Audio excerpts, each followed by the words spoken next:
என்ற தலைப்பில் உங்களோடு நான் பேச பிரியப்படுகிறேன். அனாதியாய் இருக்கிறீர் என்று நம் வேதத்தில் வாசிக்கிறோம். நீர் அனாதியாய் இருக்கிறீர், நீர் அனாதி தேவனாய் இருக்கிறீர். பூர்வம் முதல் எல்லாவற்றையும் சிருஷ்டிக்கிறீர், படைக்கிறீர், எல்லாவற்றையும் உமக்கென்று உருவாக்குகிறேன். சகலத்தையும் நீ சிருஷ்டிக்கிற கர்த்தா, சர்வ சிருஷ்டி கர்த்தா.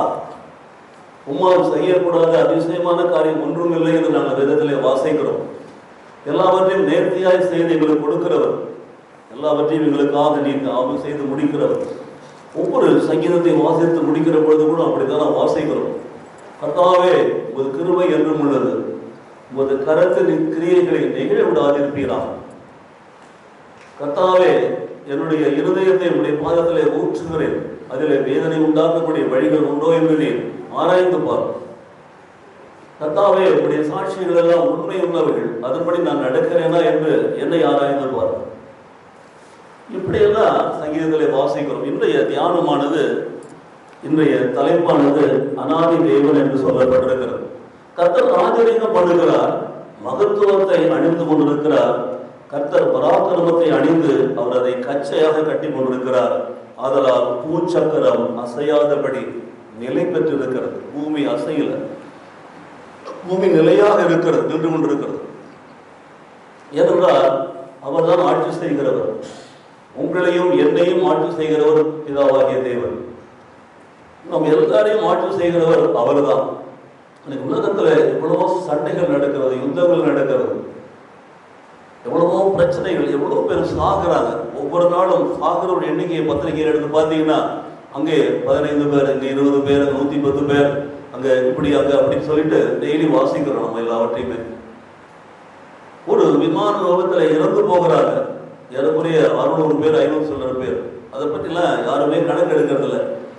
இறந்த பிற்பாடு அதை விசாரிப்பதற்கு 5 வருடம் 4 வருடம் எடுத்துக் கொடுக்கிறார், ஏதோ ஒரு தீர்ப்பை கொடுக்கிறார். அதில் உண்மை என்ன இருக்குதுன்னு நமக்கு தெரியாது. இவைகளெல்லாம் நாம் பார்க்கிற பொழுது எனக்கு பிரியமானவர்களே, கர்த்தர் நம்மை நடத்துகிறார் என்று சொன்னால், கர்த்தர் நம்மை பிரியமாக இருக்கிறார் என்று சொன்னால் அது எவ்வளவு மகத்தான ஒரு காரியம் பாருங்கள். ஸோ உமது சிங்காசனம் பூர்வம் முதல் உறுதியானது, நீர் அனாதியாய் இருக்கிறீர். அனாதியான தேவன், அனாதி தேவன்.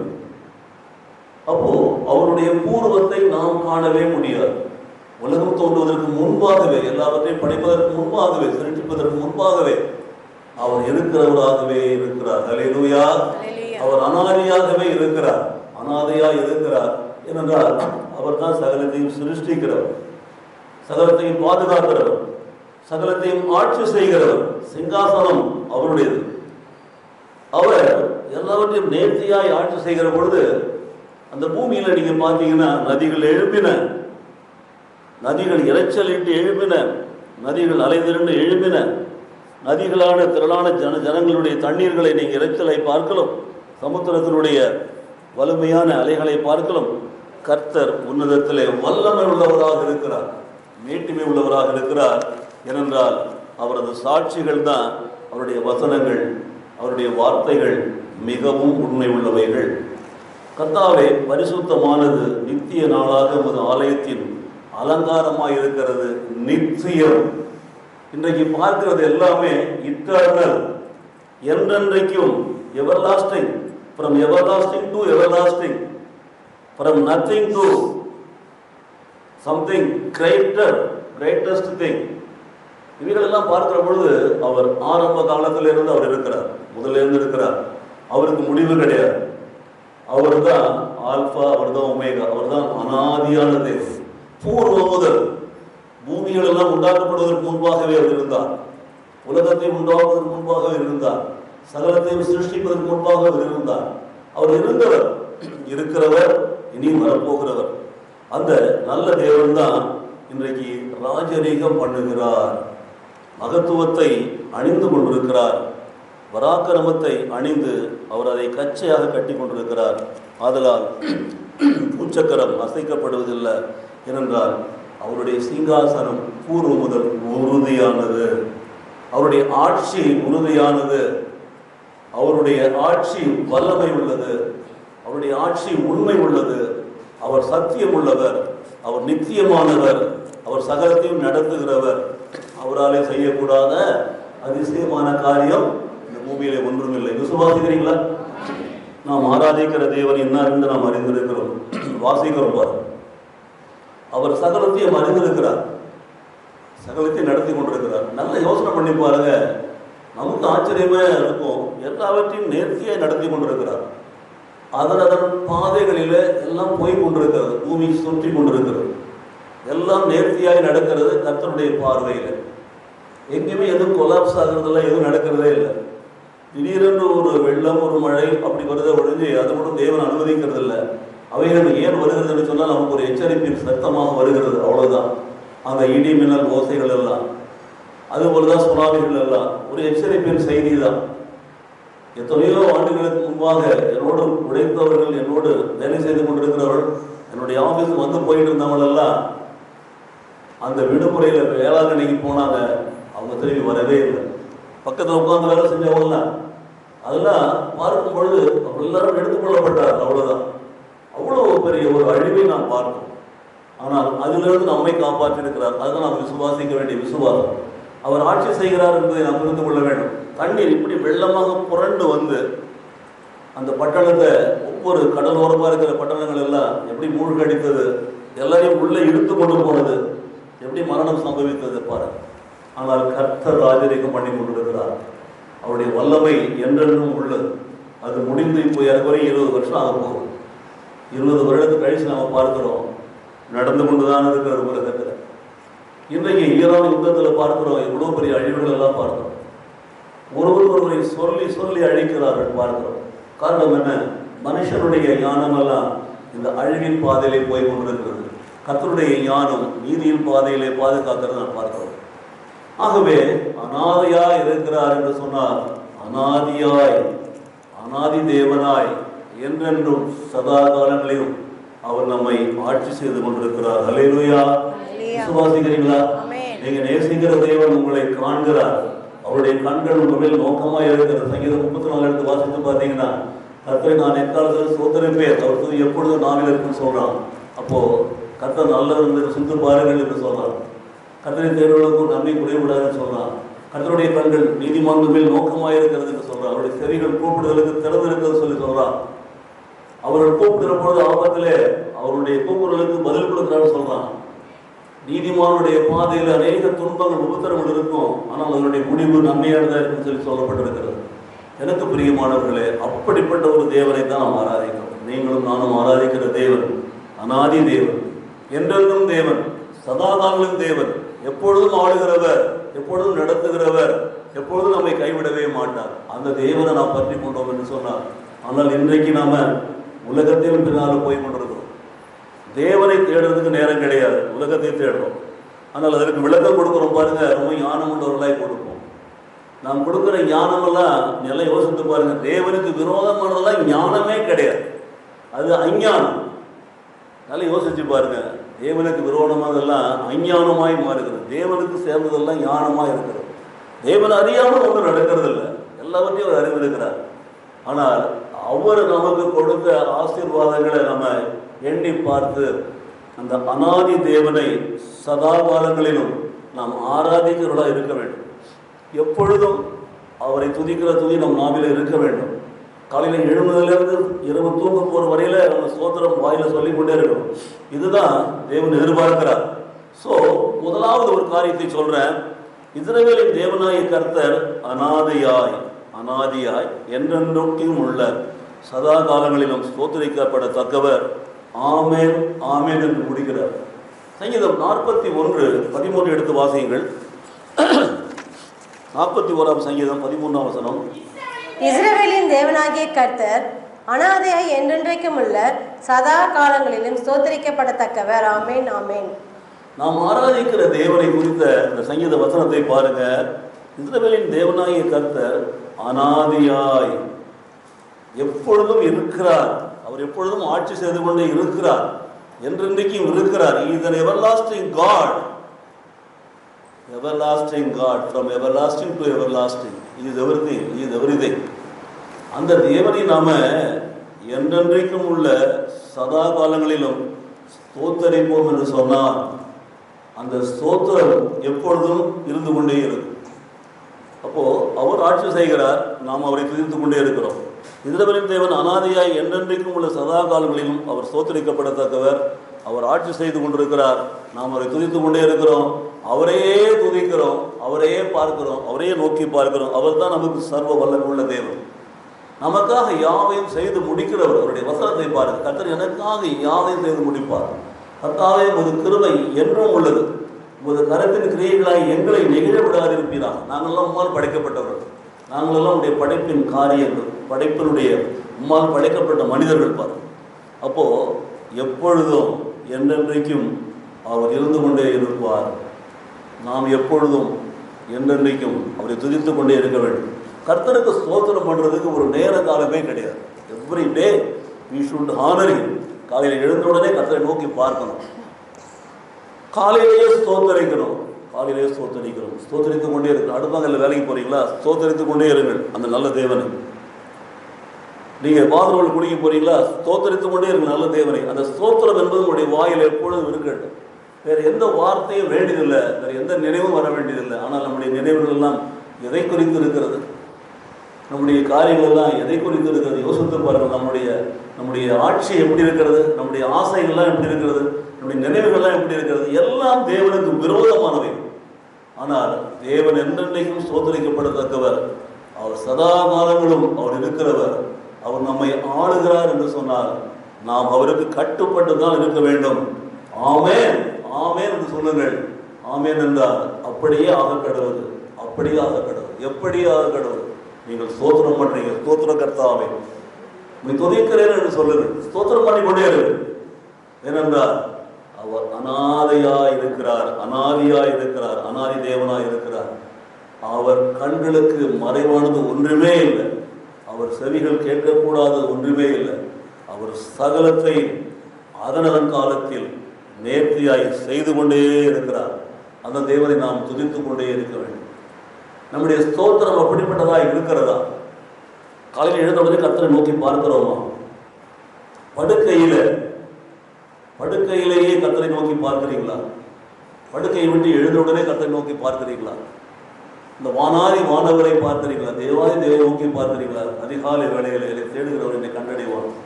காலை தோறும் என்னுடைய கிருபை புதிதாக இருக்கிறது. கிருபையினாலே விசுவாசத்தை கொண்டு ரட்சித்துக் கொண்ட தேவனுடைய அன்பும் இரக்கமும் நம்மை நடத்துகிறது என்று யோசித்து பாருங்கள். நம்முடைய வாழ்க்கையிலே நாம அதைத்தான் சிந்திக்க வேண்டும். அந்த நல்ல தேவனை துதிக்கணும், அவருக்கு ஸ்தோத்திரம் செலுத்தணும். ஆனால் காலையில் எழுந்தவுடனே ஒரு 10 நிமிடமாவது அவருக்காக ஸ்தோத்திரம் பண்றோமா? ஏனென்றால் அவர் எப்பொழுதும் அனாதியாக இருக்கிறார் என்று சொன்னார். அவர் நம்மை ஆண்டு கொண்டிருக்கிறார், நம்மை பார்த்து கொண்டிருக்கிறார், நம்மை கவனித்துக் கொண்டிருக்கிறார், நம்மை நடத்தி கொண்டிருக்கிறார், நம்மோடு கூட இருக்கிறார், நமக்காகவே வாழ்கிறார். நாம் தான் அவருக்கு எல்லாமே.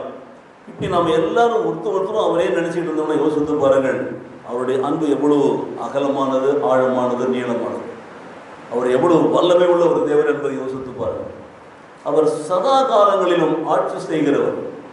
அவர் எப்பொழுதும் ஆண்டு கொண்டே இருப்பார், நம்மை நடத்தி கொண்டே இருப்பார். அவர் செய்யக்கூடாத அதிசயமான காரியம் ஒன்றுமே இல்லை. அவர் செய்வதெல்லாம் நம்முடைய வாழ்க்கையிலே வாய்க்கும். ஆகவே அவரை ஸ்தோத்திரிக்கப்படத்தக்கவர் என்பதை உணர்ந்தவர்களாக ஆமென் ஆமென் என்று சொல்றாங்க. ஸ்தோத்திரம், ஆமென். ஸ்தோத்திரம் கர்த்தாவே, ஆமென். துதிக்கிறேன், ஆமென். ஸ்தோத்திரிக்கிறேன், ஆமென். அப்பா உம்மை உயர்த்துகிறேன், ஆமென். உம்மை நான் நடத்துகிறேன், ஆமென். நீ துதிக்கும் கனத்துக்கும் பாக்கியம் உள்ளவர், ஆமென். அதுதான் ஆண்டவர் விரும்புகிறதும் ஆண்டவர் நம்மிடத்தில் எதிர்பார்க்கிறதும், வேற எதுவுமே கிடையாது. ஆகவே முதலாக நம்முடைய வாயிலிருந்து காலையில் எழுந்த உடனே கர்த்தருக்கு ஸ்தோத்திரம் சொல்லணுமா? யோசித்து பாருங்கள். நாள் முழுவதும் சொல்லிக் கொண்டிருக்கிறோமா? ஸ்தோத்திரம் ஸ்தோத்திரம் என்று சொல்வது அவ்வளவு மேன்மையான ஒரு காரியம். Just we are praising him, we are giving praises to him. He is the God who has to be honored in every minute and every second. எப்பொழுதும் துதித்து கொண்டே இருக்கும். அந்த துதி நம்முடைய வாயில் இருந்தார், அவரை துதிக்கிற துதி வாயில் இருந்தார், அவர் நமக்கு உயர்த்து கொண்டிருந்தார், அவர் நம்மை உயர்த்துவார், அவர் நம்மை கனப்படுத்துவார், அவர் நம் தேவைகளை சந்திப்பார். அல்லேலூயா. கரங்களை கட்டுவோமா? இரண்டாவதாக ஒரு வசனத்தை எடுத்து வாசிக்கிறேன். உபாகமம் 33ஆம் அதிகாரத்தில் 27வது வசனம் வாசிங்க. அநாதி தேவனே உனக்கு அடைக்கலம், அவருடைய நித்திய புயங்கள் உனக்கு ஆதாரம். அவர் உனக்கு முன்னின்று சத்துக்களை துரத்தி அவர்களை அழித்து போடு என்று கட்டளையிடுவார். அநாதி தேவனே உனக்கு அடைக்கலம். நாம் ஆராதிக்கிற தேவன் யாரு? அநாதி தேவன். He is always our God. என்றென்றைக்கும் அவர் தான் நம்முடைய கடவுள். அநாதி காலத்துக்கும் அவர் தான் கடவுள். அந்த அநாதி தேவன் தான் உங்களுடைய அடைக்கலம் என்று நீங்கள் சொல்லுவீங்களா? அவர் தான் எனக்கு அடைக்கலம். நான் அவருடைய மகன், நான் அவருடைய பிள்ளை, நான் அவரால் நடத்தப்படுகிறேன், அவருடைய கரம் என்னை கரம் பிடித்து நடத்துகிறது. அந்த அநாதி தேவன் தான் என் தேவன். அவர் தான் என் அடைக்கலம் என்று சொன்னீங்கன்னா அவருடைய நித்திய புயங்கள் உனக்கு ஆதாரம். அவருடைய புயங்கள், அவருடைய கரங்கள் எல்லாம் உனக்கு ஆதாரமாக இருக்கும். அவர் தன்னுடைய புயத்தினாலே உன்னை தாங்குகிறவராக இருப்பார். அவருடைய புயம் அவ்வளவு வல்லமை உள்ளதாக இருக்கிறது பாருங்கள். அவர் உனக்கு முன் நின்று சத்துருக்களை துரத்துகிறார். உன் சத்துருக்களை துரத்துகிறார். உன் சத்துருக்கள் எல்லாம் அவருடைய சத்துருக்கள் தான். அவர் சத்துருக்கள் எல்லாம் அவருடைய சத்துருக்களாக இருக்கணும். அதுதான் அவருடைய உண்மையான அன்பு. சத்துருக்களை துரத்துகிறார். அவர்களை அழித்து போடு என்று கட்டளையிடுகிறார். என்னென்றால் அவருக்கு முன்பாக சத்துருக்களுக்கு வேலையே கிடையாது. அவர் எல்லாவற்றையும் அழித்து போட சொல்றார். அவரை நாம் பார்ப்போம், அவரே நாம் அடைக்கலம் என்று சொல்லுவோம், அவரையே பற்றி கொள்வோம் என்று சொன்னால் அவருடைய புயங்கள் நமக்கு ஆதாரமாக இருக்கும். அவர் தான் நம்மை நடத்துகிறவர், கரம் பிடித்து நடத்துகிறவர், காலமெல்லாம் வழித்துணையை வருகிறவர், கையிட்டு செய்தவர்களை ஆசீர்வதிக்கிறவர். அவருடைய புயல் நமக்கு ஒரு பாதுகாப்பு. அவருடைய புயத்தில் அடங்கி இருக்கிறோம். அவருடைய புயம் அவ்வளவு பெரியதாக இருக்கிறது, அவ்வளவு வல்லமை உள்ளதாக இருக்கிறது பாருங்கள். ஆகவே அவர்களை நம்முடைய சத்துருக்களை நம்ம நின்று துரத்தி போடும்படி கட்டளையிடுகிறார். அவர் எப்பொழுதும் சத்துருக்களுக்கு விரோதமானவர் தான். அவர் கட்டளையிட்டு கொண்டே இருக்கிறார். நாம் அந்த சத்துருக்களை துரத்தி போடுகிறோமா அழித்து போடுகிறோமா யோசித்து பாருங்கள். கர்த்தர் மகா உன்னதமானவராக இருக்கிறார், மேன்மை உள்ளவராக இருக்கிறார். அவர் கட்டளையிடும்படி நடக்கும். வேதம் சொல்லுகிறது அவர் சொல்ல ஆகும், அவர் கட்டளையிட நிற்கும். அவர் சொன்னால் நடக்கும். அவர் அழித்து போடுன்னு சொன்னால் அழித்து போடுவாங்க. அவர் இல்லாமல் போன்னு சொன்னால் இல்லாமல் போகும். ஏனென்றால் அவருடைய புயம்தான் நமக்கு ஆதாரம். அவர் தான் நம்முடைய அடைக்கலம். அடைக்கலமும் ஆதாரமும் உள்ள அந்த அநாதி தேவனை நாம் சோதரிப்போமா? அவரை தான் துதித்து கொண்டே இருக்கணும் பாருங்கள். நமக்கு முன்பாக நம்முடைய சத்துருக்களை துரத்தி அடித்து அவரை அழித்து போடு என்று கட்டளையிடுகிறார். அவருடைய கட்டளை தான் நிறைவேற்றப்படுகிறது. நாம் காப்பாற்றப்படுகிறோம். நமக்கு அவரே பாதுகாப்பு. தேவன் நீரே என் தேவன், நீர் தான். You are my protector, you are my saviour, you are my leader, you are leading my life, you are taking my hand and you are walking side by side my with me because you are my lord என்று சொல்கிறோம். நம்முடைய வாழ்க்கையில் நாம் ஆராதிக்கிற தேவன் அநாதி தேவன் என்று விசுவாசிக்கிறோமா? அவர் தான் எனக்கு அடைக்கலம் என்று விசுவாசிக்கிறோமா? அவருடைய புயங்கள் எனக்கு ஆதாரம் என்று விசுவாசிக்கிறோமா? கர்த்தர் நம்மை நடத்தி கொண்டே இருக்கிறார். அல்லேலூயா. கரங்களை தட்டுவோம், அதற்கு நன்றி சொல்வோம். மூன்றாவதாக ஒரு வசனத்தை வாசிக்கிறேன், கவனிங்க. சங்கீதம் 90ல் 2வது வசனம் வாசிப்போமா? பர்வதங்கள் தோன்றும் முன்னும் நீர் பூமியையும் உலகத்தையும் உருவாக்கும் முன்னும் நீரே அநாதையாய் என்றென்றைக்கும் தேவனாய் இருக்கிறீர். பர்வதங்கள் தோன்றும் முன்னும் நீர் பூமியையும் உலகத்தையும் உருவாக்கும் முன்னும் நீரே அநாதியாய் இருக்கிறார். அவர் உலகம் தோன்றுவதற்கு முன்பே அவர் நமக்கு முன்பாக அநாதியாய் இருக்கிறார். என்றென்றைக்கும் நமக்கு தேவனாய் இருக்கிறார். உலகம் உண்டாக்கப்படவே இல்லை, ஆனால் அவர் அநாதி தேவன். உலகம் சிருஷ்டிக்கப்படவே இல்லை, அவர் அநாதி தேவன். பர்வதங்கள் உண்டாக்கப்படவே இல்லை, அவர் அநாதி தேவன். பூமியையும் உலகத்தையும் அவர் உருவாக்கல, அவர் அநாதி தேவன். அப்போ உலகம் தோன்றுவதற்கு முன்பாகவே அவர் இருக்கிறவராகவே இருக்கிறார். யோசித்து பாருங்க. அப்போ இவர் அலைவ், அவர் உண்மையா இருந்தார், உத்தமமா இருந்தார், நடத்துகிறார். உலகம் தோன்றுவதற்கு முன்பாகவே அவர் இருக்கிறார். இருந்த தேவனை தான் நாம் ஆராதிக்கிறோம். நாம் ஆராதிக்கிற தேவன் அநாதி தேவன் என்று சொன்னால் உலகங்களை உண்டாக்குவதற்கு முன்பாக, உலகங்கள் உண்டாக்கப்படுவதற்கு முன்பாக, பர்வதங்கள் மலைகள் குன்றுகள் எல்லாம் உண்டாக்கப்படுவதற்கு முன்பாக, அதற்கு முன்பாக அவர் இருக்கிறார். பூமி உண்டாக்கப்படுவதற்கு முன்பாக அவர் இருக்கிறார். உலகம் உண்டாக்கப்படுவதற்கு முன்பாகவே அவர் இருக்கிறார். அப்போ எல்லாவற்றையும் உண்டாக்குவதற்கு முன்பாகவே அவர் இருக்கிறார் என்று சொன்னால் அனாதியாய் இருக்கிறார் என்று சொன்னார், என்றென்றைக்கும் அவர் தேவனாய் இருக்கிறார். அப்போ இருக்கிற உலகத்துல உங்களையும் என்னையும் உண்டாக்கின பிற்பாடு அவர் நமக்கு தேவன் அல்ல, நாமெல்லாம் உண்டாக்கப்படுவதற்கு முன்பாகவே அவர் நம் தேவனாய் இருக்கிறார். அல்லேலூயா. வசனத்தை நல்லா கவனிச்சு பார்த்தீங்கன்னா, உலகம் உண்டாக்கப்படுவதற்கு முன்பாகவே, பர்வதங்கள் உண்டாக்கப்படுவதற்கு முன்பாகவே, எல்லாம் உண்டாக்கப்படுவதற்கு முன்பாகவே அவர் அனாதியாய் என்றென்றைக்கும் அவர் இருந்து கொண்டே இருக்கிறார். அவர் தான் நம்முடைய தேவன். அப்போ அனாதி தேவன் என்று சொன்னால் அர்த்தத்தை புரிந்து கொள்வோம். நாமெல்லாம் உண்டாக்கப்படுவதற்கு முன்பாகவே, நம்ம தேவன் உண்டாக்கப்படுவதற்கு முன்பாகவே அவர் இருந்திருக்கிறார். உலகம் தோன்றுவதற்கு முன்பாகவே அவர் இருந்திருக்கிறார். யோசித்து பாருங்கள், அப்படிப்பட்ட ஒரு தேவனை தான் நீங்களும் நானும் ஆராதிக்கிறோம். அப்போ அப்படிப்பட்ட ஒரு தேவனுக்கு நாம் ஸ்தோத்திரம் சொல்லிக்கொண்டே இருக்க வேண்டாமா? ஸ்தோத்திரம் ஆண்டவரே, ஸ்தோத்திரம் கர்த்தாவே, ஸ்தோத்தரிக்கிறோம் ஸ்தோத்தரிக்கிறோம் ஸ்தோத்தரிக்கிறோம் சொல்லிக்கொண்டே இருக்க வேண்டாமா? உலகம் தோன்றுவதற்கு முன்பாகவே கிறிஸ்து இயேசுவுக்குள் உங்களையும் என்னையும் தெரிந்து கொண்டதாக எபேசியர் 1ஆம் அதிகாரத்தில் வாசிக்கிறோமே, யோசித்து பாருங்கள். கொலோசியரிலே வாசிக்கிறோமே, யோசித்து பாருங்கள். எல்லா வேத புஸ்தகங்களும் சொல்லுகிறது உலகம் தோன்றுவதற்கு முன்பாகவே அவர் இருக்கிறவராகவே இருக்கிறார். அந்த தேவனை தான் நாம் ஆராதிக்கிறோம். அப்பொழுதே அனாதி தேவனாய் இருந்தார். யோசித்து பாருங்கள். அப்படிப்பட்ட தேவனை நீங்களும் நானும் ஆராதிப்போம் என்று சொன்னால் அவர் என்றென்றைக்கும் தேவனாகவே இருக்கிறார். உலகம் உண்டாக்குவதற்கு முன்பாக, பூமி உண்டாக்குவதற்கு முன்பாக, சகலம் படைக்கப்படுவதற்கு முன்பாகவே அவர் தேவனாகவே இருக்கிறார். அவர் தேவனாகவே இருக்கிறார். யோசித்து பாருங்கள். அவர் நம்மை நடத்துகிறார், அவர் நம்மை கரம் பிடிக்கிறார், நம்மோடு கூட நடக்கிறார், நம்மோடு கூட வருகிறார், நம்மோடு கூட நடக்கிறார். யோசித்து பாருங்கள், எவ்வளவு ஒரு பெரிதான ஒரு ஆசீர்வாதத்தை நாம் பெற்றுக்கொள்ள முடியும். அந்த தேவனை தான் நீங்களும் நானும் ஆராதிக்கிறோம். எப்பொழுதும் ஆண்டவரே உமக்கு ஸ்தோத்திரம், இயேசுவே ஸ்தோத்திரம், உலகம் தோன்றுவதற்கு முன்பாகவே இருந்தவரே உமக்கு ஸ்தோத்திரம், உலகம் தோன்றிய பின்னும் இருக்கிறவரே உமக்கு ஸ்தோத்திரம், எப்பொழுதும் என்றென்றையும் சதாகாலம் ஆட்சி செய்கிறவரே உமக்கு ஸ்தோத்திரம் ஸ்தோத்திரம் ஸ்தோத்திரம் சொல்லிக்கொண்டே இருந்தோம் என்று சொன்னார். அந்த உண்மையுள்ள தேவன், என்றென்றைக்கும் தேவனாய் இருக்கிறவர் உங்களையும் என்னையும் நடத்துவார். அல்லேலூயா. கரங்களை தட்டுவோமா?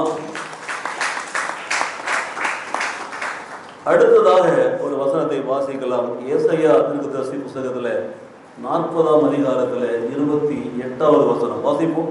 பூமியின் கடையாந்தரங்களை சிருஷ்டித்த கர்த்தராகி அனாதி தேவன் சோர்ந்து போவதும் இல்லை, இலை படைவதும் இல்லை. இதை நீ அறியாயோ? இதை நீ கேட்டதில்லையோ? அவருடைய புத்தி ஆராய்ந்து முடியாதது.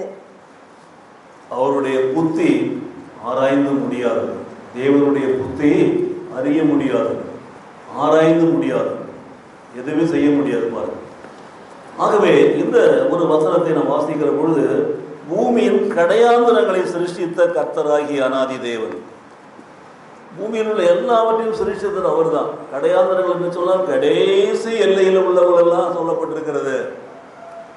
நீங்க போய்கொண்டே இருக்கலாம், வட்டமா இருக்கிறது, அது போய்கொண்டே இருக்கலாம், அதுக்கு முடிவு தெரியாது. சகல கடையாந்தரங்களையும், எல்லா கடைசி ஆதாரங்களையும், கடைசியா இருக்கிற எல்லா பொருட்களையும், பர்வதங்களையும், குன்றுகளையும், நதிகளையும், ஆறுகளையும், கடல்களையும், சமுத்திரங்களையும், எல்லாவற்றையும் உண்டாக்குறவரை தான் நாம் ஆராதிக்கிறோம். வசனம் சொல்லுகிறது பாருங்க.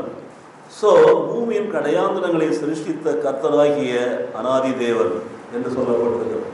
நீங்களும் நானும் ஆராதிக்கிற தேவன் பூமியை உண்டாக்கினார் என்று மாத்திரம் சொல்லல, பூமியின் கடையாந்தரங்களை உண்டாக்கினார் என்று சொல்லுகிறது. கடையாந்தரங்களை சிருஷ்டித்த கர்த்தர் என்று சொல்லுகிறது. அந்த தேவன், அவர் அனாதி தேவன், அவர் சோர்ந்து போவதே இல்லை. அவர் என்றைக்கும் சோர்ந்து போவதே இல்லை. அவருக்கு டயர்டே ஆக மாட்டார். அவர் ஒரு காரியத்தை செய்தால் சோர்ந்து போக மாட்டார். ஒரு உலகத்தை உண்டாக்குனார்னா சோர்ந்து போக மாட்டார். ஒரு சமுத்திரத்தை உண்டாக்குனார் சோர்ந்து போக மாட்டார். ஒரு நட்சத்திரத்தை உண்டாக்குனார் சோர்ந்து போக மாட்டார். அவருக்கு படைப்பதெல்லாம் சர்வசாதாரணமான ஒரு காரியம். சகலத்தையும் சிருஷ்டித்தவர் அவர் தான். ஆகவே அந்த சிருஷ்டி கர்த்தர், அந்த அனாதி தேவன் முதலாவது சோர்ந்து போவதே இல்லை.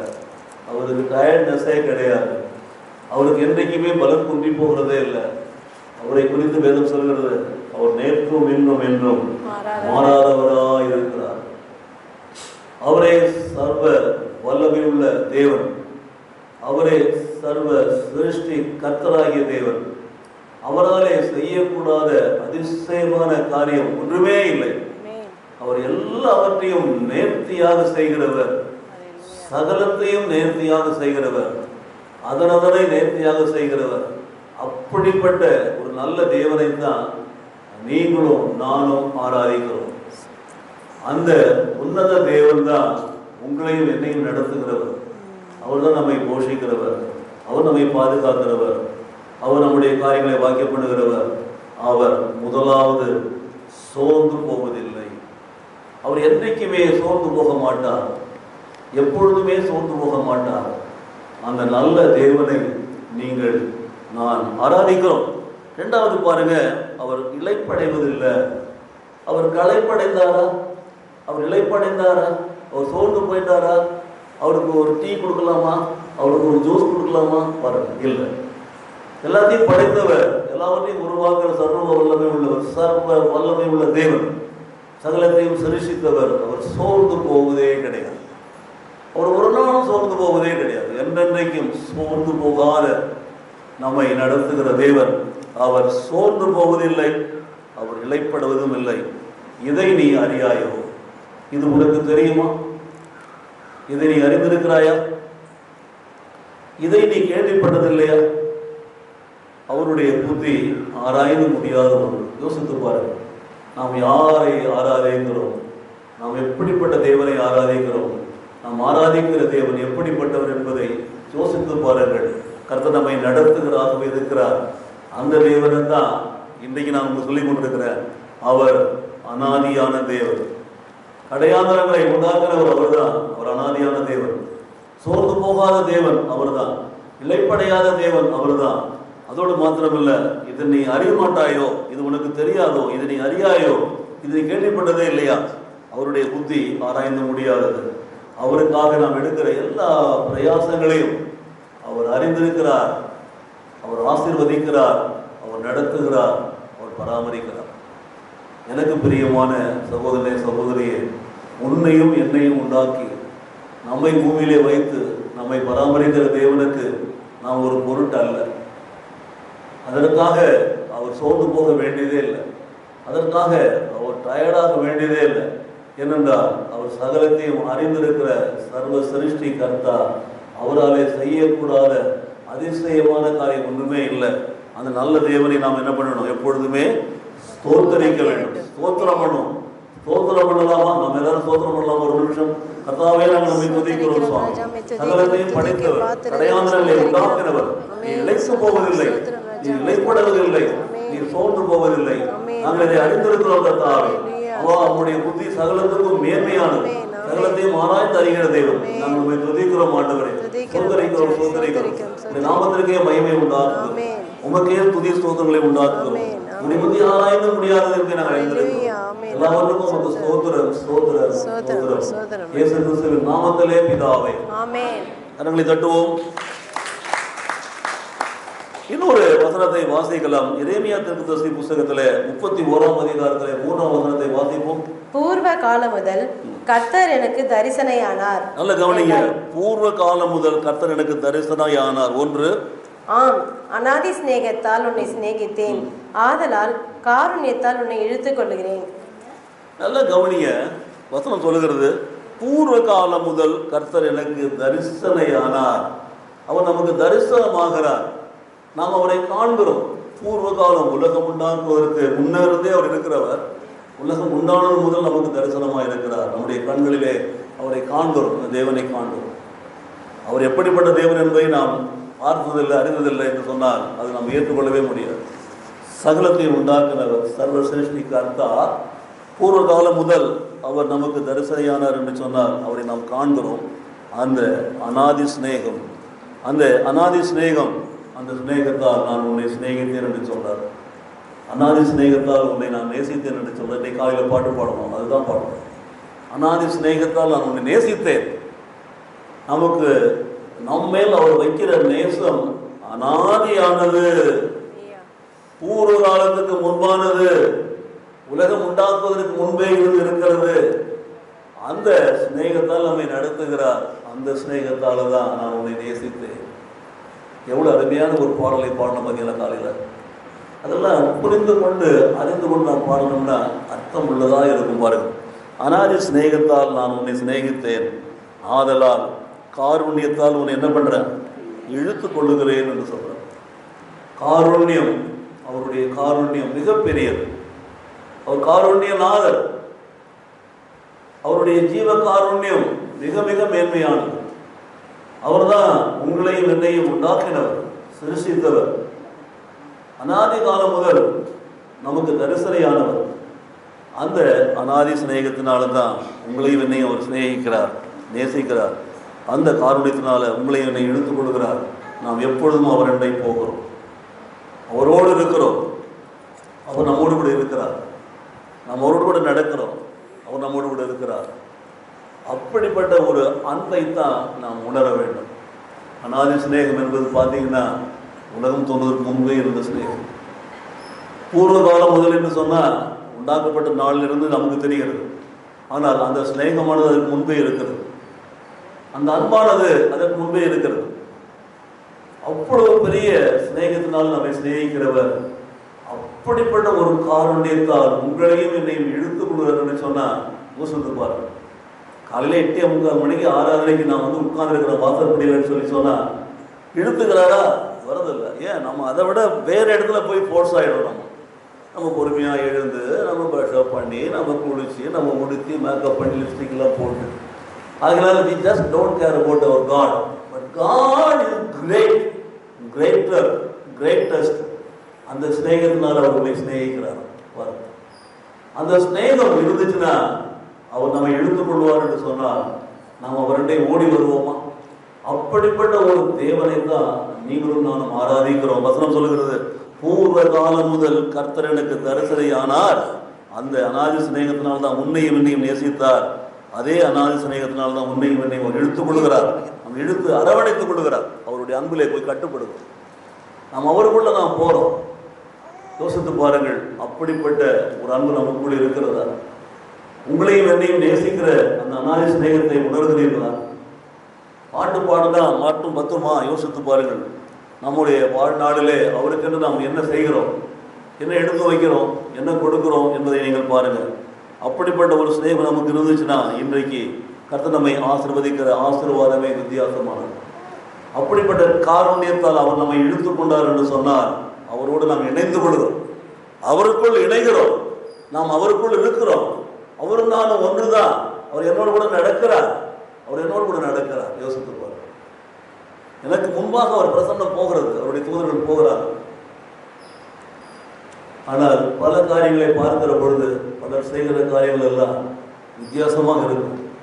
அங்கேதான் நம்முடைய விசுவாசம் சோதிக்கப்படுகிறது. கர்த்தர் உண்மையிலேயே உங்களை நேசித்தார் என்று சொன்னால் உங்கள் பொருட்களுக்கு நஷ்டம், உங்களுடைய காரியங்களுக்கு நஷ்டம் எப்படி வருகிறது யோசித்து பார்த்தீங்கன்னா பாருங்க. நாம் தேவனுக்கு கொடுக்க வேண்டிய இடத்தை கொடுக்காம நாம் பொருட்களுக்கு இடம் கொடுப்போம் என்று சொன்னால் நம்ம கண் முன்னே அந்த பொருள் சீரழிவதையை கர்த்தர் காட்டுவார். அவர் காட்டுவார். நாம் அவருக்கு முதலிடம் கொடுக்கல, பொருட்களுக்கு தான் முதலிடம் கொடுக்கிறோம். அதைத்தான் நம்ம எடுத்துக்கொள்ள வேண்டும், வேறு ஒன்றுமே எடுத்துக்கொள்ள முடியாது. ஆனால் தேவனுக்கு முதலிடம் கொடுத்தா தேவன் நம் கண் முன்னே தரிசனை ஆவார். அநாதி சிநேகத்தால் உன்னை நேசிப்பார், காருண்யத்தால் உன்னை இழுத்துக் கொள்வார். அவருடைய அன்பு பெரியது, அவருடைய இரக்கம் பெரியது, அவருடைய கிருபை பெரியது, அவருடைய உண்மை பெரியது. அவர் தான் உன்னை நடத்துகிறார் என்று சொன்னால் உன்னை யாரும் டச் பண்ணவே முடியாது.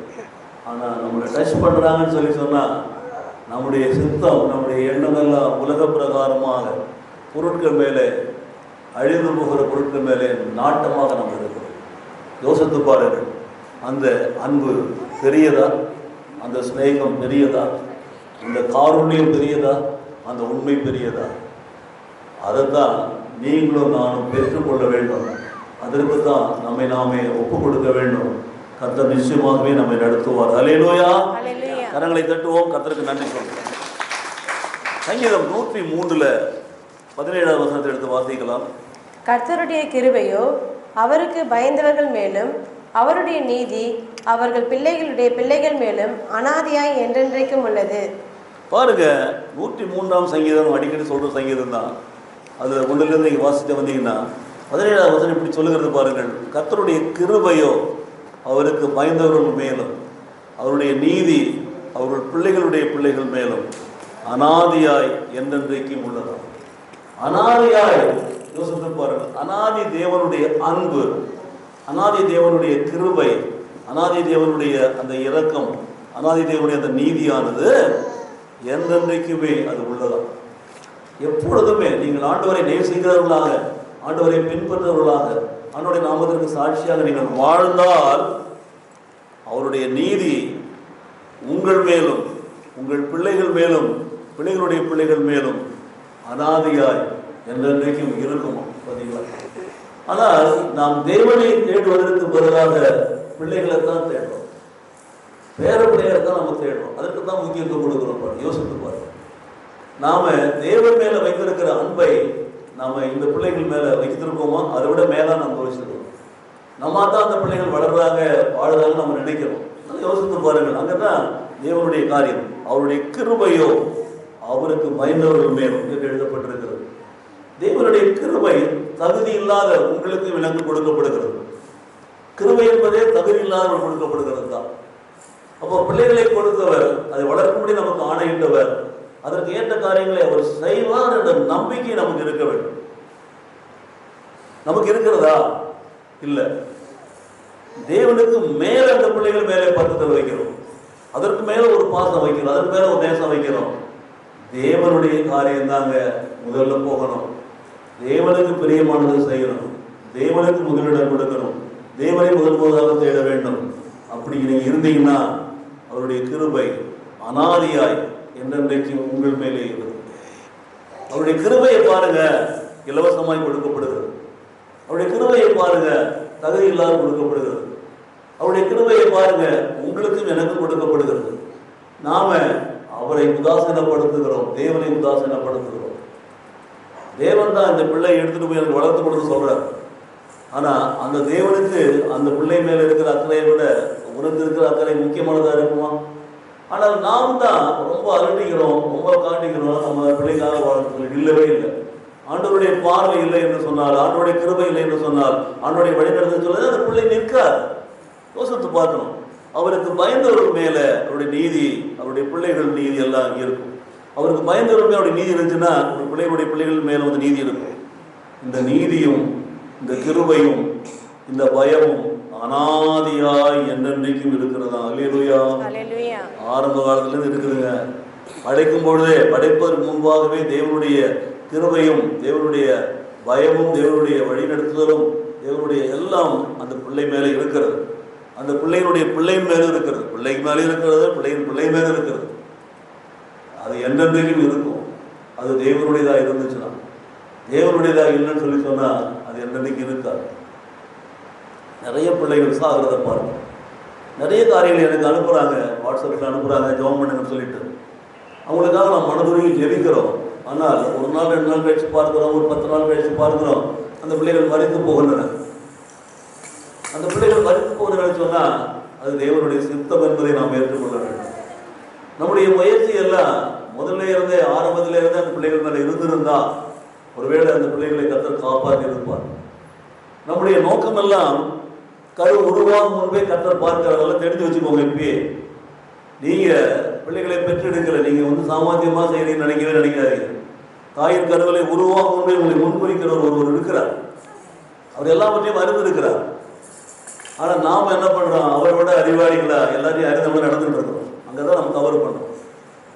நம்முடைய பிள்ளைகள் மேலும் பிள்ளைகள் மேலும் அவருடைய நீதியும் அவருடைய கிருபையும் இருக்க வேண்டும் என்று சொன்னால் அவருக்கு பயந்தவர்களா நாம் நடக்க வேண்டும், பிள்ளைகள் அல்ல. நாம பிள்ளைகளுக்காக வாழ்வோம் என்று சொல்லிக்கொண்டு தேவனை தேடாமல், தேவனுக்கு கொடுக்க வேண்டியதை கொடுக்காமல் வாழ்வோம் என்று சொன்னார், உங்கள் கண் முன்பாகவே அந்த பிள்ளைகளை அவர் எடுக்கிறத நீங்க பார்ப்பீங்க. அப்போ கர்த்தருடைய காரியங்களை குறித்து நீங்கள் கேள்வியை கேட்கவே முடியாது. ஏனென்றால் அவருடைய கிருபை என்னென்றைக்கும் இருக்கிறது, அவருடைய இரக்கம் இருக்கிறது, தயவு இருக்கிறது, நீதி இருக்கிறது. அதையும் மீறி ஒரு காரியம் நடக்கும் என்று சொன்னால் பிள்ளைகளுக்கும் பொறுப்பான ஒரு தேவன் ஒருவர் என்பதை நீங்கள் அறிந்து கொள்ள வேண்டும். உங்களால என்னால எதுவும் நடக்காது. ஆனால் கர்த்தருக்கு சித்தமானால் நாம் ஜெபிக்கிற ஜெபத்தை கேட்டு அவர் குணம் கொடுக்கலாம், விலை கொடுக்கலாம், ஆயுட்கால பெருக்க பண்ணா அதுதான் கர்த்தருடைய சித்தம் என்பதை அறிந்து கொள்ள வேண்டும். ஏனென்றால் அவருடைய கிருபை அவருக்கு பயந்தவர்கள் மேல, ஏனென்றால் அவருடைய நீதி அவருடைய பிள்ளைகளிடனால என்றென்றைக்குமா இருக்கும் என்று சொன்னால் அதுதான் அனாதியாக இருக்கிறது. அனாதி தேவனுடைய அன்பு அந்த பிள்ளைகள் மேலே இருக்கும். அந்த பிள்ளைகளை அவருடைய அன்பு பாதுகாக்கும். நீங்கள் அல்ல, நான் அல்ல, நாமெல்லாம் பராமரிக்கிறவர், பாதுகாக்கிறவர்கள் தான். நமக்கு மேலாக அந்த பிள்ளைகளை உண்டாக்கினவர், அந்த பிள்ளைகளுக்கு சொந்தமானவர். அவர் நடத்துகிறது தான் நடக்கும். அவர் நடத்துவார். அவர் தான் கிருபை உள்ளவர், அவர் பயமுள்ளவர், இரக்கம் உள்ளவர், அவர் நீதி உள்ளவர், அவர் நடத்துவார். அதுதான் அனாதியாக இருக்கும். அல்லேலூயா, அல்லேலூயா. வாய்தாரம் சொல்லுங்களேன். அல்லேலூயா. இல்லைன்னா எழுந்து நிற்க வைக்கட்டுமா? கொஞ்ச நேரம் தூங்குறீங்களா? நான் கத்தின்னு இருக்கிறேன், நீங்க என்ன பண்ணிடுறீங்க? நல்லா ஜாலியாக சேர்ல சாஞ்சி அப்படி உட்காந்துன்னு தூங்கிட்டு இருக்கிறீங்க. எழுந்து நிற்கவா? இன்னொரு 15 நிமிஷம். ரைட். அடுத்தது ஒரு வசனத்தை வாசிக்கலாம். சங்கீதம் 25:6. கர்த்தாவே, உம்முடைய இரக்கங்களையும் உம்முடைய காருண்யங்களையும் நினைத்தருளும், அவை அனாதி காலம் முதல் இருக்கின்றனவே. உம்முடைய இரக்கங்களையும் உம்முடைய காருண்யங்களையும் நினைத்தருளும், அவை அனாதி காலம் முதல் இருக்கின்றனவே. அப்போ கர்த்தருடைய கிருபையும் கர்த்தருடைய இரக்கமும் கர்த்தருடைய காருண்யமும், நல்ல கவனிங்க, அனாதி காலம் முதல் இருக்கின்றனவே. அவர் அனாதியான தேவன். அவர் அனாதியாக இருக்கிறார். உலகம் உண்டாவதற்கு முன்பாகவே இருக்கிறார். பூர்வ காலம் முதல் இருக்கிறார். எல்லாவற்றையும் சிருஷ்டிக்கிறார். அந்த தேவன், அவருடைய இரக்கமும் அவருடைய காருண்யமும் இன்றைக்கு நமக்கு இருக்கிறதா? இந்த சங்கீதம் 25:6 2 வசனம் மிக முக்கியமான வசனம். 1 உம்முடைய இரக்கங்கள், 2 உம்முடைய காருண்யங்கள். சங்கீதக்காரன் சொல்றான், அவைகளை நினைத்தல், ஏனென்றால் அவை அனாதி காலம் முதல் இருக்கின்றனவே. தேவனுடைய இரக்கம் நமக்கு முக்கியமாக வேண்டும். இன்றைக்கு இரக்கமுள்ள தேவனுடைய இரக்கம் உங்கள் மேலே என் மேலே இருக்கிறதா? நாம் அந்த இரக்கமுள்ள தேவனை நேசிக்கிறோமா? அந்த இரக்கமுள்ள தேவனை நாம் பார்க்கிறோமா? அவருடைய இரக்கம் உங்கள் மேலே என் மேலே இருக்கிறதா? அதனால தான் சங்கீதக்காரன் சொல்றான், நம்முடைய இரக்கங்களை நினைத்தருள்கிறான். நீர் இரக்கம் உள்ளவர் என்று எங்களுக்கு காண்பியும், என் கிருபை உள்ளவர் என்று எனக்கு காண்பியும். வசனத்தெல்லாம் வாசிக்கணும்னா சங்கீதத்திலெல்லாம் இரக்கம் என்பது பல இடங்களில் பயன்படுத்தப்பட்டிருக்கிறது. அவருடைய இரக்கத்திற்கு முடிவே இல்லை. அவருடைய இரக்கத்திற்கு என்றைக்குமே முடிவில்லை. அவருடைய இரக்கம் அவ்வளோ பெரிய, மகா பெரிதானது. அந்த இரக்கங்கள் இன்றைக்கு உங்களுக்கும் எனக்கும் இருக்கிறதா? அவைகள் எல்லாம் அனாதி காலம் முதல் இருக்கின்றனவே. அனாதி காலம் முதல் தேவனுடைய இரக்கம் இருந்தால் இன்றைக்கு அதே இரக்கம் உங்களையும் என்னையும் தாங்குமே. அவர் இரக்கம் உள்ளவராயிட்டு, அவர் இரக்கத்தை கொடுக்கிறவராயிட்டு, இரக்கத்தினால் நம்மை நடத்துகிறவராயிட்டு, அந்த தேவனுடைய இரக்கம் உங்களுக்கும் எனக்கும் இருக்கிறதா? சங்கீதத்தில் நீங்கள் எடுத்து வாசித்து பார்த்தீங்கன்னா பல இடங்களில் இரக்கத்தை குறித்து எழுதப்பட்டிருக்குமே. நாம் அந்த இரக்கத்துக்கு தகுதி உள்ளவர்களாக இருக்கிறோமா? முதல்ல ஒரு சங்கீதத்தை எடுத்து வாசித்து பாருங்க. ஆண்டவருடைய வசனத்தை வாசிக்கிற பொழுது, தேவனே உமது கிருபையின்படி எனக்கு இரங்கும் என்று எழுதப்பட்டிருக்கும். சங்கீதம் 51 முதல் வசனத்தில், உமது மிகுந்த இரக்கங்களின்படி என் மீறுதல்கள் நீங்கள் என்னை சுத்திகரியும். அவருடைய இரக்கத்தை பாரு. இந்த சங்கீதம் மனஸ்தாப சங்கீதம், நாம் அடிக்கடி சொல்கிற சங்கீதம் தான். இதில் நீங்கள் பார்த்தீங்கன்னா உமது கிருபையின்படி எனக்கு இரங்குங்கிறான். உம்முடைய கிருபை இரக்கத்தோடு சம்மந்தப்படுத்தி பேசுகிறான். உம்முடைய கிருபை, தயவு, இறங்கும் என் மேலே. எனக்கு தகுதி இல்லை. I am not fit for it. I am not fit to receive it. உம்முடைய கிருபையை பெற்றுக்கொள்ள எனக்கு தகுதி இல்லை. ஆனால் அந்த கிருபையின்படி எனக்கு இறங்கும். என் மேல் இரக்கமாயிரும், என் மேல் இரக்கமாயிரும். இறங்கும் உமது மிகுந்த இரக்கங்களின்படி என் மீறுதல்கள் நீங்க என்னை சுத்திகரியும். அவர் இரக்கம் உள்ள தேவன். அவருடைய மிகுந்த இரக்கம் தான் நம்மை சுத்திகரிக்கிறது. அவருடைய மிகுந்த இரக்கம் தான் நம்முடைய பாவங்களை கழுவுகிறது, அக்கிரமங்களை கழுவுகிறது. அப்போ இரக்கம் உள்ள தேவனிடத்துல நாம் இறங்கி மன்றாட வேண்டும். அவரிடத்துல நாம் கேட்டுக்கொள்ள வேண்டும். கர்த்தாவே, உமது கிருபையின்படி எனக்கு இறங்கும் என்று சொல்லணும். உமது மிகுந்த இரக்கங்களின்படி என் மீறுதல்களை நீங்கள் சுத்திகரின்னு சொல்லணும். என்னுடைய அக்கிரமம் நீங்க என்னை முற்றிலும் கழுவி என் பாவம் என்னை சுத்திகரின்னு சொல்லணும். சொல்லிக்கொண்டே போகலாம். இரக்கம் என்பதுதான் மிக முக்கியம். உமது இரக்கங்கள் அனாதி முதல் இருக்கின்றனவே. அனாதி முதல் இருக்கின்றனவே. அந்த இரக்கத்தினாலே என்னை நிரப்போம். அந்த இரக்கத்தினாலே என்னை தாங்கும். அந்த இரக்கத்தினாலே என் தப்பு வீயும் என்று சொல்றோம். அதுதான் இந்த சங்கீதம் 25:6 முதல் பகுதி சொல்கிறது. உமது இரக்கங்களை நினைத்தருளும் என்று சொல்றான். இரண்டாவது, உம்முடைய காருண்யத்தை நினைத்தருளும் சொல்றான். பாருங்க, காருண்யம். கர்த்தர் காருண்யம் உள்ளவர். அவருடைய காருண்யம் தான் இன்னைக்கு நம்மையும் உங்களையும் என்னையும் காக்கிறது. காருண்யா என்ற பெயரை வச்சிருப்பாங்க, நிறைய பேர் வச்சிருப்பாங்க. இன்னைக்கு நீங்க பார்க்கலாம் காருண்யா எல்லாத்துலயுமே. அந்த காருண்யா என்பதுதான் தேவனுடைய இரக்கமும் கிருபையும் தயவும் எல்லாம் மலிந்து கிடக்கிறது. அந்த காருண்யத்தை நினைத்தரணும், உங்களுடைய காருண்யத்தை நினைத்தரணும். என் மேல் இரக்கமாயிரும், என் அக்கிரமங்களை மன்னியும், என் பாவங்களை மன்னியும். என்னை நீர் அநாதி காலம் முதல் என்னை காக்கிறவர், அநாதி காலம் முதல் என்னோடு கூட இருக்கிறவராகவே ஈரோ. ஏனென்றால் உடைய இரக்கங்களுக்கு முடிவில்லை, உடைய காருண்யத்திற்கு முடிவில்லை. உடைய காருண்யத்தினால் என்னை தாங்குகிறேன். உடைய காருண்யம் என்னை தாங்குகிறது. பாரு, கையெழுத்தில் வாசிக்கிறோம், அவருடைய காருண்யம் தான் நம்மை தாங்குகிறது, அவருடைய காருண்யம் தான் நம்மை நடத்துகிறது என்று சொல்லி. உங்களையும் என்னையும் அவருடைய காருண்யம் நடத்துகிறதா? அவருடைய இரக்கம் நடத்துகிறதா? ஏனென்றால் அநாதி காலம் முதல் அவருடைய அந்த 2 மேலான பண்புகளும் உலகம் தோன்றுவதற்கு முன்பாகவே இருக்கின்றன, இருந்தன. இன்றைக்கு உங்கள் மேல என் மேல அது கொடுக்கப்படுகிறது. அந்த இரக்கத்தினாலும் கிருபையினால் நாம் வாழ்ந்தோம் என்று சொன்னால் அவைதான் நம்மை நடத்தும், நம்மை போஷிக்கும், நம்மை மேன்மைப்படுத்தும், நம்முடைய நாமத்திற்கு கிருபையை உண்டு பண்ணும். அதுதான் தேவனுடைய கிருபையினாலே இந்த இரக்கமும் தேவனுடைய கிருபையினாலே அந்த காருண்யத்தையும் நாம் பெற்றுக்கொள்வோம். அநாதி காலம் முதல் இருக்கின்ற அந்த காருண்யம் நம்மை நடத்தும், அவைகள் நம்மை பாதுகாக்கும், நம்மோடு கூட இருக்கும். அடுத்ததாக ஒரு வசனத்தை வாசிக்கலாம். மீகா 5ஆம் அதிகாரம் 2ஆம் வசனத்தை வாசிப்போம். எப்பிராத்தா என்னப்பட்ட பெத்லகேமே, நீ யூதேயாவில் உள்ள ஆயிரங்களுக்குள்ளே சிறிதாயிருந்தும் இஸ்ரவேலை ஆளப்போகிறவர் உன்னிடத்திலிருந்து புறப்பட்டு என்னிடத்தில் வருவார். அவருடைய புறப்படுதல் அநாதி நாட்களாகிய பூர்வத்தினுடையது. நல்ல கவனிங்க. எப்பிராத்தா என்ற அந்த வார்த்தை கவனித்து பார்த்தீங்கன்னா அதுதான் பெத்லகேமத்தை குறிக்கிறது. எண்ணப்பட்ட பெத்லகேமே, ஆண்டவர் பிறந்த ஊர். நீ யூதேயாவில் உள்ள ஆயிரங்களுக்குள்ளே நீ சிறியதாக இருந்தாலும் இஸ்ரவேலை ஆளப்போகிற ஒரு இடத்துல புறப்பட்டு என்னிடத்திலே வருவார். அவருடைய புறப்படுதல் அநாதி நாட்கள் ஆகிய பூர்வத்தினுடையது. உன்னையும் என்னையும் ஆளப்போகிறவர் அவர் எப்படி வருவாராம்? அவர் அநாதியாய் புறப்பட்டு வருகிறார். அவருடைய புறப்படுதல் அநாதி நாட்கள் ஆகிய பூர்வத்தினுடையது. பூர்வத்துக்கு முன்பாக இருந்தே அவர் நம்மை நடத்துகிறார். அதான் நாம் கவனிக்க வேண்டிய விஷயம். எப்பிராத்தா என்னப்பட்ட பெத்லகேமே, நீ யூதேயாவில் உள்ள ஆயிரங்களுக்குள்ள ஒரு சிறிய பட்டணமா இருக்கலாம், ஆனா உன்னையும் என்னையும் ஆளப் போகிறவர் அங்கிருந்து தான் புறப்பட்டு என்னிடத்துல வருகிறார். அவருடைய புறப்படுதல் அநாதி நாட்களாகிய பூர்வத்தினுடையது. பார்த்தீங்களா, அவர் எப்படிப்பட்ட ஒரு புறப்படுதலை நமக்கு கொடுக்கிறார்.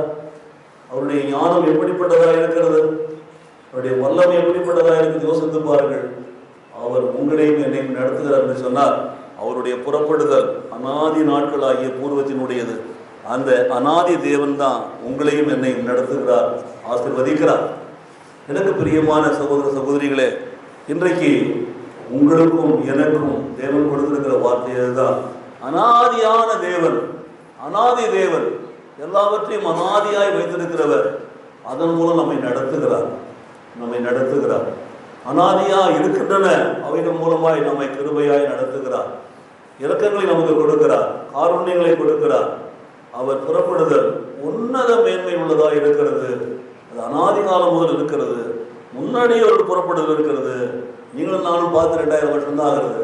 ஆனால் அதற்கு முன்பே ஒரு புறப்படுதல் இருக்கிறதுன்னு சொன்னார். அந்த நல்ல தேவனை தான் நாம் ஆராதிக்கிறோம்.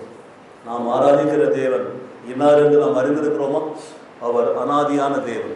அநாதி தேவன் என்று விசுவாசிக்கிறீங்களா? விசுவாசிக்கிறீங்களா? நாம் ஆராதிக்கிறவர் அப்படிப்பட்ட சர்வ வல்லமை உள்ள தேவன். அவருடைய குணங்களை பார்த்தோம், அவருடைய பண்புகளை பார்த்தோம், அவர் நடத்துகிற விதத்தை பார்த்தோம். நாம அவருக்கு ஒப்பு கொடுப்போம், நம்மை ஒப்பு கொடுப்போம். ஆண்டவரே, நீர் என்னை நடத்தும், நீர் அநாதி தேவன். என்னுடைய காலங்கள் எல்லாம் உடைய கருத்தில் இருக்கிறது.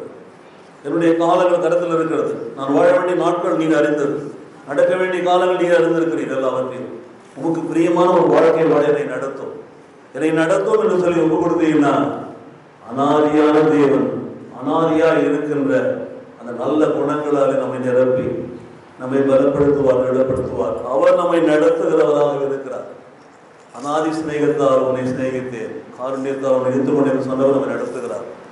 அந்த நல்ல தேவனை நோக்கி பார்ப்போமா? எல்லாரும் எழுந்திருப்போம்.